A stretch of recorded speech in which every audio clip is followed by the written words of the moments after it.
It's great to welcome to the program today Bill von Hippel, who's a professor of psychology at the University of Queensland in Australia and also author of the book The Social Leap, the New Evolutionary Science of Who We Are, Where We Came From, and What Makes Us Happy. So great to have you on today. I really appreciate it.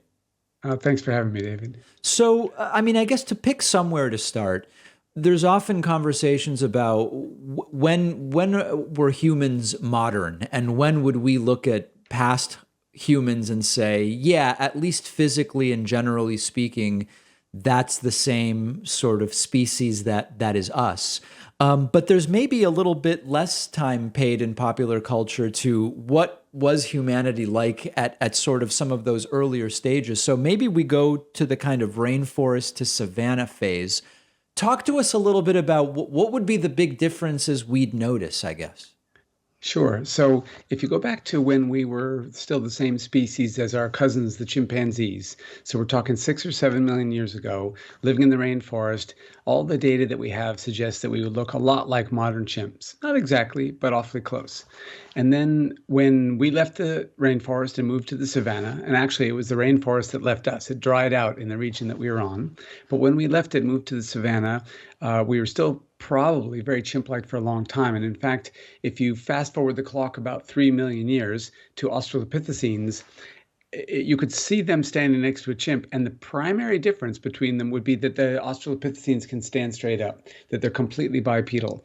But they look awfully a lot like a chimp. In their structure and almost everything else about them, it doesn't look like we're moving anything toward humanity. It's not really until about 1.7 million years ago, maybe 2 million years ago, when we get to Homo erectus, that we start to see an ancestor who you would expect to be on your side of the glass at the zoo rather than on the other side.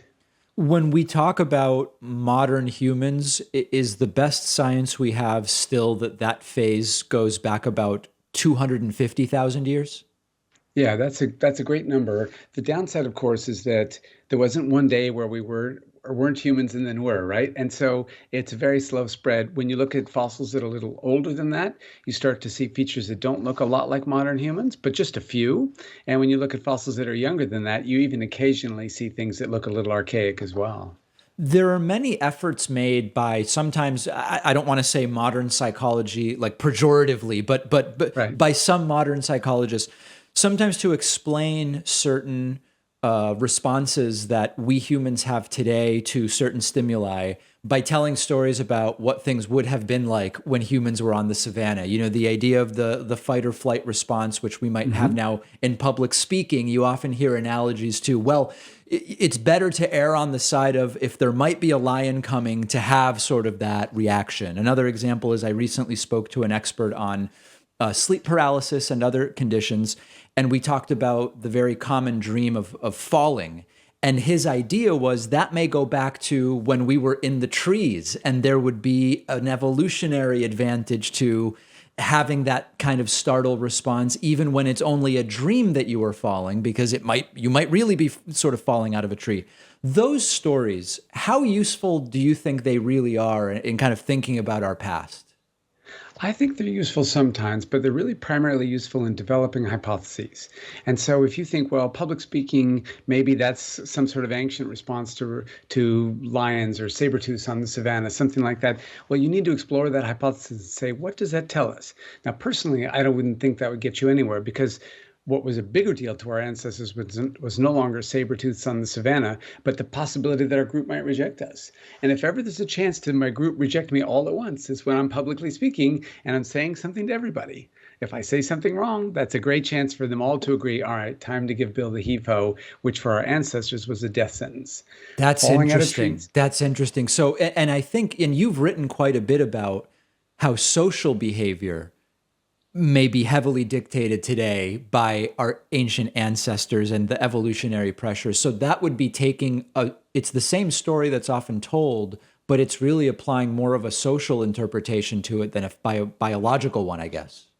Absolutely. And then the key is you need to find a way to try to test it.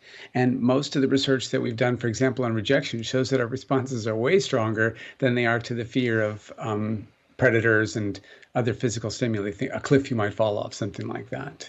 The social rejection thing, Jonathan Haidt has written about this a little bit, and also including in terms of religiosity, where in the past, if you didn't go with the predominant beliefs of the clan, it might increase the odds that you get rejected. And at the time, it was less trivial to be socially rejected maybe than it is now in terms of our survival, where now one could argue, I don't really have to be part of a church, or I can even be a loner and at least stay alive to a greater degree.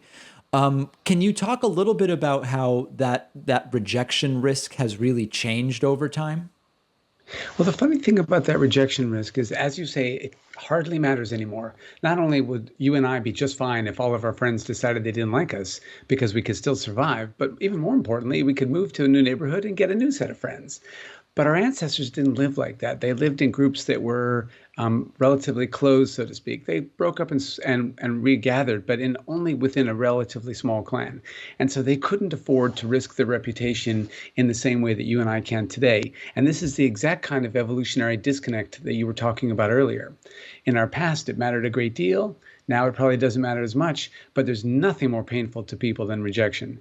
And there's nothing that drives us more than people making fun of us, people doing the kinds of things that we see our hunter-gatherer ancestors do before they reject a member of the group. They ostracize them, they tease them. Ostracizing and teasing make us feel terrible because those ancestors who wouldn't respond to that are the ones who then they took the next step and they gave them the Hippel. Thinking still along these lines, I've heard folks like, for example, Jordan Peterson make the argument that the possibility of a physical confrontation between men, that's kind of, he would say, always there in the kind of background and socially important, is a driving factor in many ways for the advancement of society in some way. And I say this both as someone who I hope I'm representing accurately what he said, and I'm also not a Peterson fanboy. I've been very critical of many things he said. I'm just interested in the idea that there's this, when men interact in society, in Western society at least, there's the possibility that if things don't go well, it may devolve into a physical confrontation. Can you talk a little bit about whether that's a conflict with what others say is the human kind of proclivity for peaceful relations rather than violent relations, and see if we can make a little bit of sense out of that?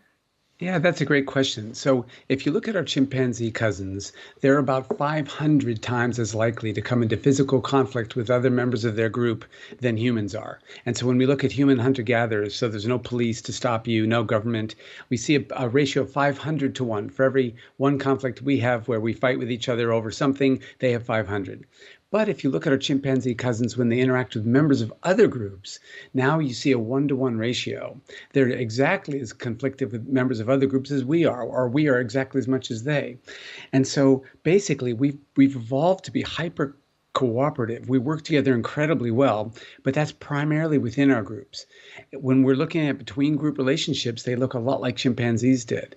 And so human males in particular are the ones who, when the conflict comes, they tend to get into it. But if you look at us within our groups, although we form shallower relationships than human females do on average, those shallow relationships allow us to kind of form coalitions that dissipate and then that reform later without any hard feelings. But those coalitions almost never get formed when we cross group boundaries. And that's where we see the real violence that's part of our nature. Is the explanation for this simply that if you work together rather than fight with each other, everybody's more likely to survive, both as a species and as a community and as an individual?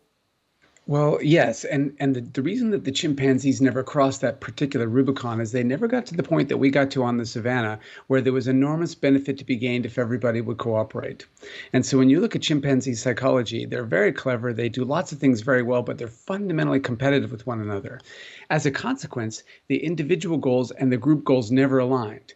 Whereas once we moved to the savannah, once we became bipedal, and now we could protect ourselves from predators, now our individual goals came into alignment with our group goals. And as a consequence, it benefited us individually to cooperate, and it made us incredibly successful as an evolutionary story. That's very interesting. In thinking back, I mean, there's some characteristics that now seem sort of trivial. Like, for example, eyesight. You know, you're wearing glasses, I wear contact lenses. It's not a big deal. You know, we adjust the prescription as needed. And we can imagine a time in the past where that might have conferred a much more significant disadvantage to us sort of as individuals. If we think about the humans that have been leaders in early clans and humans that are leaders now, have the characteristics changed significantly, or have they sort of remained the same from what we know? Well, it's a bit of a complicated story because if you look at what our ancestors were almost assuredly like for the longest time, which is immediate return hunter-gatherers. You eat today what you kill today because you live pretty much on the equator and meat rots pretty quickly, and so everybody shares it all out. In those societies, there are no paramount leaders. There are leaders that come and go as decisions are being made. And so maybe you're the best hunter, and when it's time to go on a hunt, we all turn to you and we say, "Okay, David, what do you think? Where should we go?" Now, if you come up with an idea we don't like, we still don't do it. But you carry a little more weight. You have more prestige because you're better at it. But now it comes time to look for water or find a new camp or try to decide how to deal with those hostiles around on the other side of the ridge. Somebody else might step forward with the best plan. And so the what makes leadership effective in hunter-gatherer societies is that it's very distributed and it's very egalitarian. We shifted away from that when we moved to when we became agriculturalists, because now we could store food and create stable coalitions, et cetera. But interestingly, the modern world is shifting back to that. And one way to look at this disaster in Ukraine is that you've got a paramount leader who nobody's told no to for a very long time. And so it's harder for him to create and assess whether an idea is good than it would be for somebody who's democratically elected, who knows that they're at the will of the people, they could come and go, and their ideas are more important and they have to be more persuasive. So does this? I mean, Jared Diamond has written a little bit about, when the agricultural revolution happened. If you want to think about it very mathematically, all of a sudden there were people who started to be responsible for producing way more calories than they needed, and that caloric surplus sort of opened the door to specialization, which includes people who raise kids and also people who think and people who do politics and think about law and that type of thing. Is that caloric surplus the beginning of sort of the modern idea of leadership and politicians? Very much so. And so once we became sedentary and we could create a caloric surplus that we could store, you have to be like, I could create a caloric surplus on the equator by killing a giraffe, Right. but it's going to be gone. That's a key And point. so Yeah, we have right. to, Being yeah, able to we have to store it is a major thing. Yeah. Exactly. So once we get to that point where we can store it, we see society shifts dramatically. Now, agriculture enabled that for most humans, but it wasn't always agriculture. There, for example, hunter-gatherers in the Pacific Northwest knew where these big salmon runs were going to come through. And so they could create coalitions that could defend them from other groups. They could catch all these salmon to enough to last for a year almost, dry them out, and now they've got food for a very long time.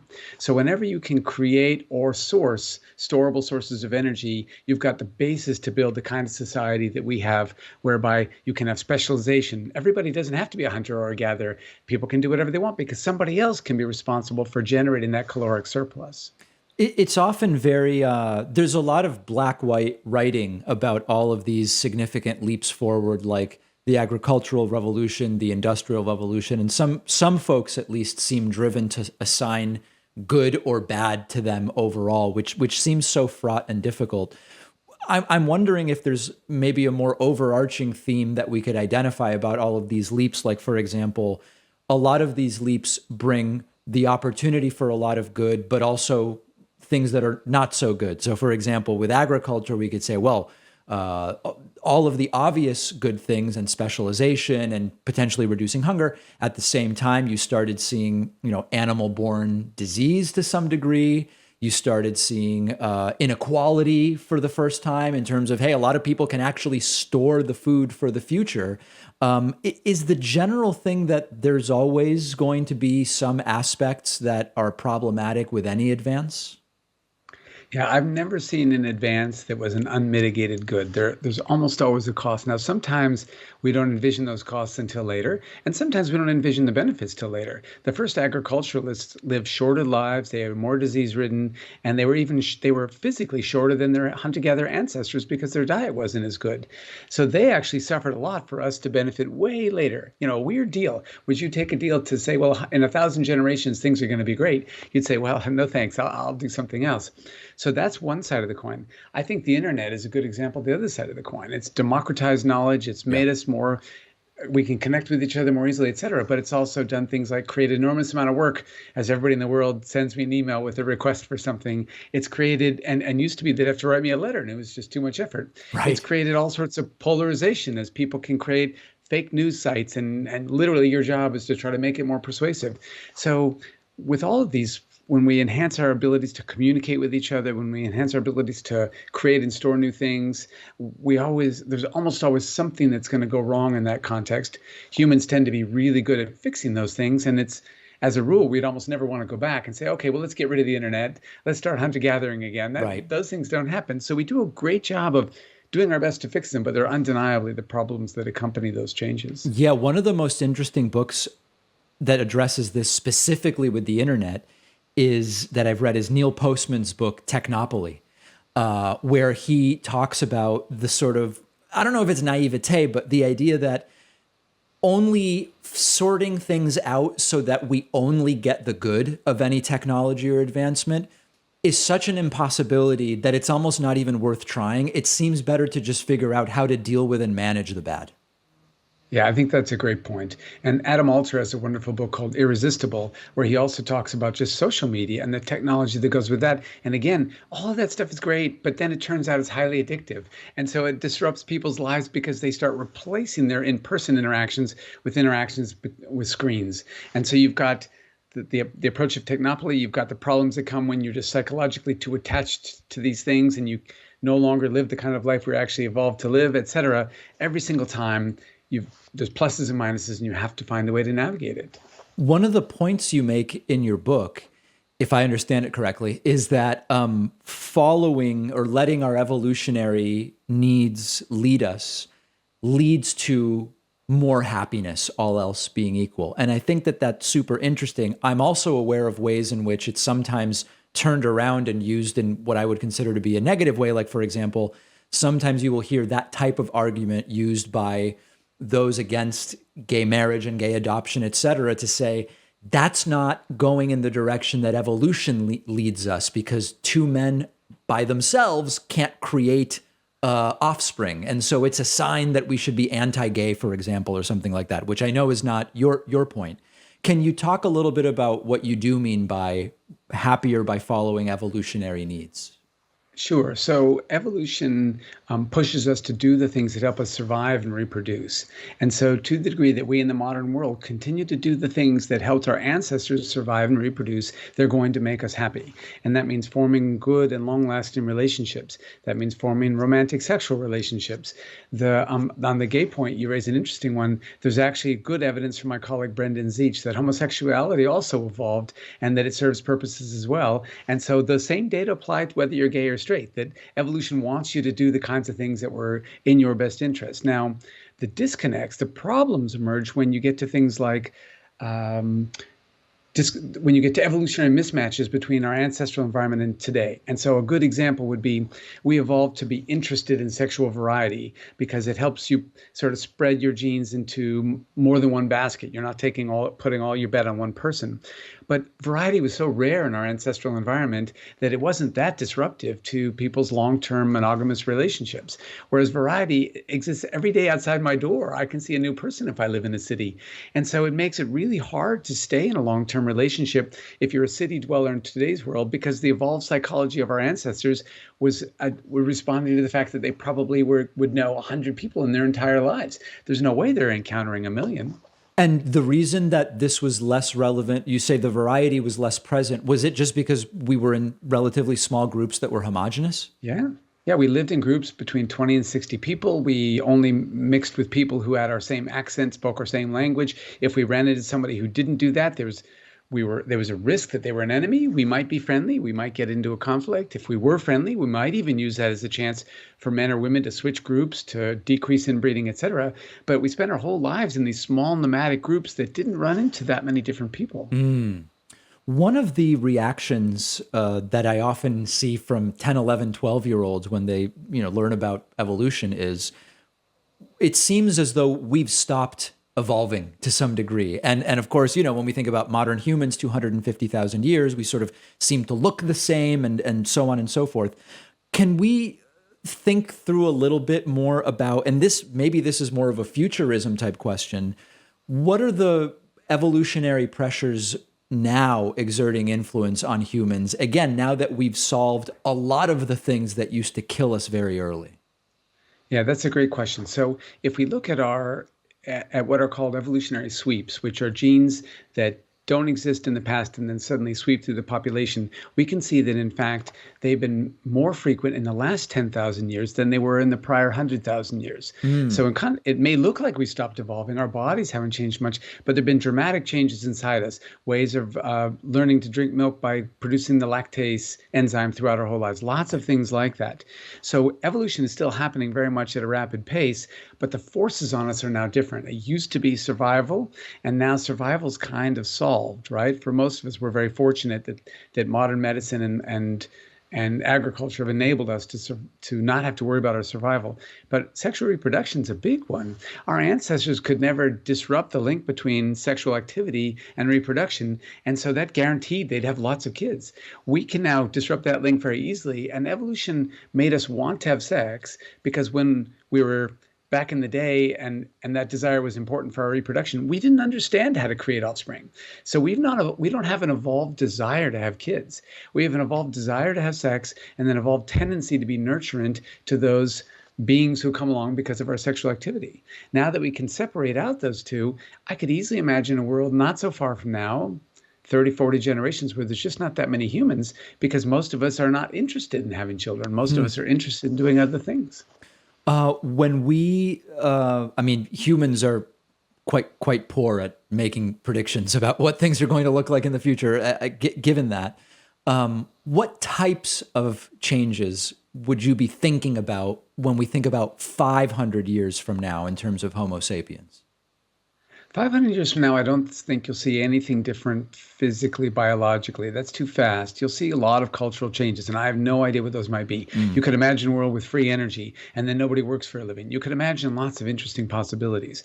But as far as us, our bodies and stuff starting to look different, or evolution starting to have make us different, even psychologically, from an evolutionary basis, you'll need at least a minimum of a few thousand where you're going to start to see things. And there, it's probably going to have more to do with who desires to reproduce and who doesn't. And are there differences in the traits between people who desire to reproduce and who don't?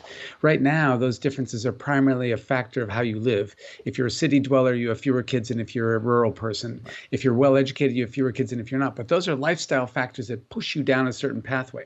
What we don't know at all is what's the psychology of somebody who likes to have lots of kids and what's the psychology of somebody who doesn't, and might those psychologies then actually play an important role in our evolution going forward? Right, right. Fascinating. The book is The Social Leap, the new evolutionary science of who we are, where we came from, and what makes us happy, where we come from, not and what makes us happy. We've been speaking with the book's author, Bill von Hippel. I can't tell you how much I appreciate your time today. Thank you. Totally my pleasure. Great to chat with you.